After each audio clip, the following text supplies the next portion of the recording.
చేసుకుంటున్నాం. అందుకే ఇప్పుడు మేము ఇది 1 తీసుకున్నాం, ఇది 1, ఇది 1. ఇప్పుడు ఇంగ్రీడియంట్స్ చెప్తాను.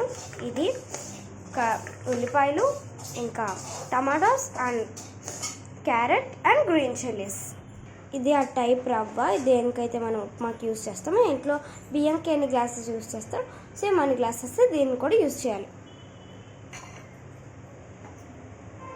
మాకైతే 1 గ్లాస్ సరిపోద్ది, సో 1 గ్లాస్ పెట్టాం. ఆయిల్ వేయకూడదు, పెనం వేడెక్కాక వేసుకోవడమే. దీనికి మనం లాస్ట్ టైం చూపించిన ఈ బాక్సెస్ 2 పనికి రావాలి. నెక్స్ట్ జింజర్ ఇన్నే తీసుకోవాలి, దాన్ని దంచడమే మన పని. నెక్స్ట్ది దీన్ని దంచాలి. కాసేపు వేగించుకొని ప్లేట్లోకి తెచ్చేసుకోవాలి. ఆయిల్ ఆన్ చేసుకున్నాం, శనగపప్పు వేసుకున్నాం. దాని తర్వాత ఇవేంటమ్మా, జీరా, జీలకర్ర, ఆవాలు, కర్రీ లీవ్స్ కూడా తీసుకోవాలి.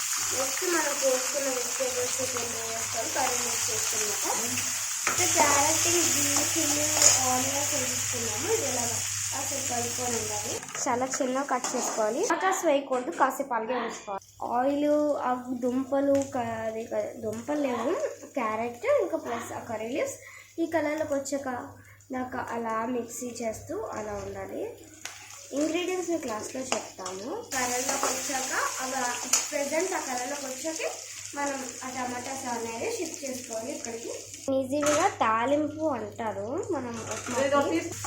వాటర్ వేసుకొని దగ్గరకు వచ్చి మధ్య ఇవి చాలా హాట్గా ఉన్నాయి. అండ్ లాస్ట్ అన్నీ కలిపి ఈ కలర్లోకి వచ్చాను.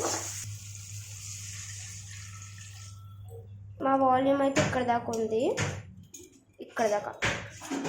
ఇది ఇందులో వేసేసుకోవడమే. లాస్ట్ తీసుకున్నాం అవన్నీ నెక్స్ట్ బ్లాగ్లో చెప్తాను. అది షార్ట్లో పోస్ట్ చేస్తాను, సో మీరు అంతా తప్పక వాచ్ చేయాలి. And like, share, please subscribe to my channel. Bye guys, ఇష్క్ యు ఆల్.